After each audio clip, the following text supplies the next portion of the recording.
Adults of Reddit, what is something that sucks about being an adult that most teenagers don't realize?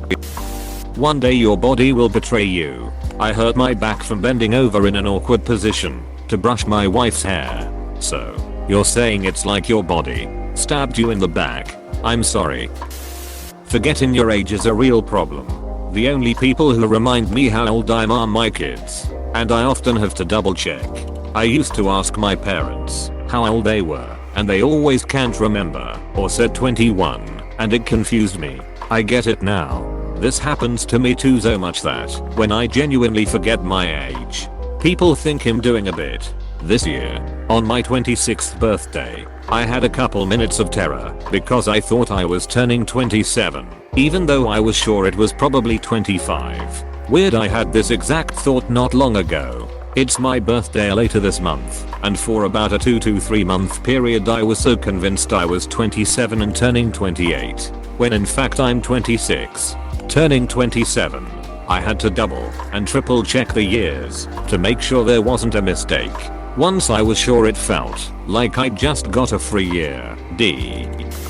You can do whatever you want, but most of the time you either have commitments that prevent it, or you can't afford it. You can do whatever you want, but you don't feel like it anymore. Open bracket. If teenage me knew that 40-year me has a virtual reality headset I almost never use, he'd cut our dick off out of spite.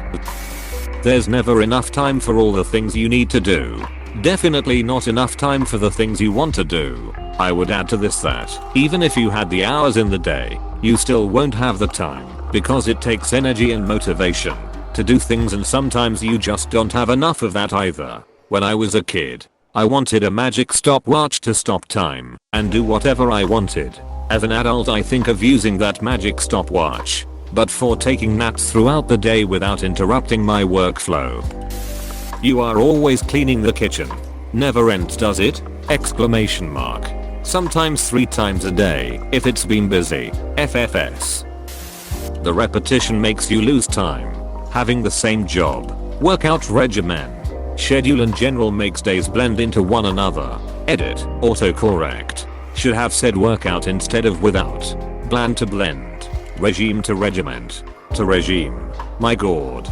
Did I spell anything correctly? Exclamation mark. Question mark. Edit. Thanks for all the replies. I just want to point out I didn't mean life becomes boring. I was just talking about lack of those major separators we had as children, like summer vacation, new school, your first kiss, etc. Due to those major separators missing, I don't recall if I did something a year ago or 3 years ago. It's a little blurry if something happened 2 weeks ago or 4 months ago.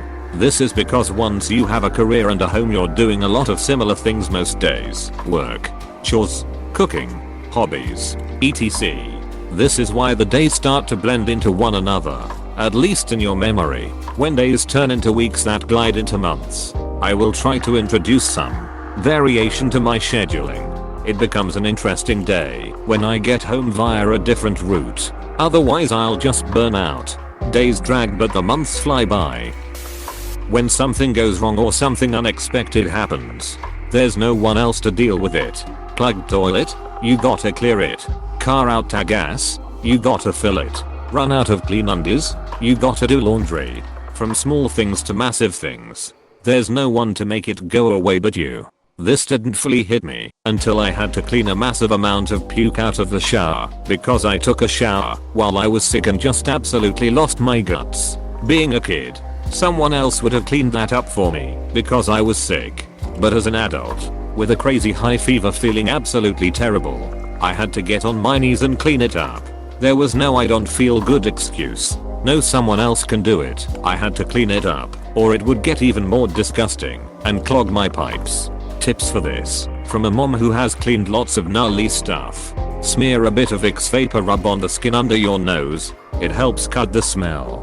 If you're wearing glasses, consider removing them. Making the world slightly fuzzy might be preferable to being able to see the distinct details of every puke chunk. Use a dustpan, paper plate, or folded newspaper to remove solids. Try not to use the dust brush. It will be hard to clean. Instead, use a piece of cardboard or another paper plate to scrape up the mess. 4 carpet. Shake some baking soda onto any remaining liquid stain, covering it completely. Let it sit for about 15 minutes to soak up as much of the liquid as possible. Then vacuum. If you have kids and or a dog or cat, it might be worthwhile to invest in a steam cleaner. They do sell handheld versions if your home is small. Addition. Thanks for the awards. You are too kind. It's really annoying how much time is involved with food. As a teenager you don't really have to think about food much, but as an adult you have to shop for food and prepare it. You can eat at a restaurant, but that will get old after a while assuming you can afford frequent dining out. My whole day is food. Breakfast for the kids. Snacks. Lunch. Snacks. Dinner. Meal planning. Grocery shopping. Making lists of things we need. For someone on a diet it is torture to constantly be consumed with food. We don't have kids. The amount of time I spend planning meals, shopping for them, and prepping for the week for 2 people is embarrassing. I'm not talking multi-course meals or beef Wellington on a Tuesday. This is just to make sure I have healthy weeknight meals, quick healthy breakfast for each morning, and maybe something a little fancier on Sunday. Every week I say, out loud to no one in particular, that I have no ducking clue how parents do it. How do you manage to feed kids anything, let alone healthy home cooked meals, while getting them to school, activities, and going to work? You come home from work and you're tired, and if you don't feel like making dinner, then you're not eating dinner. Looks like it's sleep for dinner again. Currently about to have this exact meal. When all the cliches that used to piss you off start making sense and meaning something, but you can't explain it to younger people because they haven't lived that life experience yet. You'll understand when you're older. Pissed me off so much when I was a kid. Now that I understand it, I'm even more pissed off that I say this. When you go from relating to SpongeBob to relating to Squidward. A $1,000 paycheck isn't nearly as exciting as an adult. I remember getting a $650 paycheck when I was 15 and thinking, why do I need to go to high school anymore? I can just keep doing this lol. I used to be a nanny for this one kid and kept in contact with the family over the last few years. When he started working at 17 last year, he would Snapchat me pictures of his $600 paychecks and tell me all the things he would buy with the stuff and how he was ballin'. Apostrophe. I would cringe inside. That ordering food is actually expensive and your parents weren't lying to you. We have food in the house is always the most responsible decision. I still hear that from my wife all the time. You know, all those things you thought you would do when you were out on your own. They cost money and you have to work for it. Aside from sleep lol. Saturday rolls around and I'm like, yes, I'm gonna sleep in. Exclamation mark. 7 AM and my body is like, okay, that's enough for you, time to do laundry. I miss being a kid and sleeping till noon. For me the alarm goes off and I immediately grumble, it's Saturday, and shut it off. Then 30 minutes later I realize it's not Saturday. Being lonely.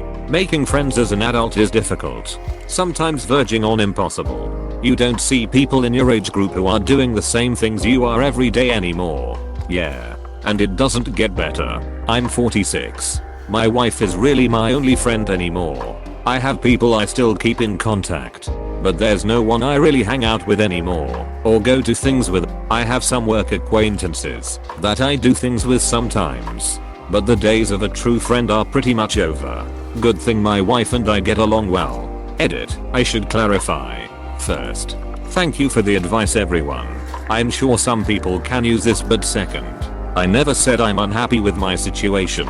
My wife and I get along very well, and I love my life. I was merely commenting that finding friends that are worth your time gets harder as you get older. Not that I'm depressed about it or desire to fix it. My wife got great job offers and we've moved twice in the last 6 years. My friend group is back in KC. L left 1 or 2 back in McAllen TX, and have just about given up here in Northeast Georgia. I'm 52 and too damn tired to find more at this point, I guess. The pain. Bodies start breaking down. Not just pain, also slower healing. I used to heal like Wolverine. Now I can count a healing paper cut by paychecks. You're at a time in your life when you see your friends almost every day at school. That should be cherished, because it's vastly simpler than maintaining friendships as you enter adulthood and you don't have that constant contact. Life as an adult is change, most of it outside of your control. People change, circumstances shift. All of that work you put into your adult friendships can vanish in an instant, and you just have to adapt and move on. Even though February is the shortest month, the rent is still the same. Even though January, March, May, July, August and November and December are the longest months, the rent is still the same. The importance and scarcity of time, your you time, gets seriously reduced as you get older and your other responsibilities mount up. I used to think that spending half an hour cleaning 3 times a week was the worst thing ever. Now I spend about an hour cleaning pretty much every day. Between work, maintaining a house, and raising kids, the amount of you time gets reduced to minutes a day. Anything else you want to do means sacrificing sleep. The other thing is how true time equals money actually is. Simply existing and breathing costs money. Food, rent, bills, transport cost money. Often the difference between happiness and unhappiness for me was comfortably making it to my next paycheck. It's important to remember that you can spend time in exchange for money, but you can't exchange money for time. Making time the single most valuable asset anyone can have. The difficulty lies in spending the right amount of time to earn the appropriate amount of money so you can afford to leverage your most valuable asset in a way that offers you fulfillment. This is why the wealth disparity in America is so sickening to me. A small proportion of our society is able to exploit the time of millions in order to generate personal wealth. While this isn't inherently evil, not using the power made available to someone due to their wealth to increase the quality of life for those who allowed them to earn it is. The way I see it, we've almost regressed to a pseudo-feudal society where business owners are the lords and their employees the peasantry. You can totally exchange money for time by paying people to do things for you. Please click subscribe if you enjoyed this video.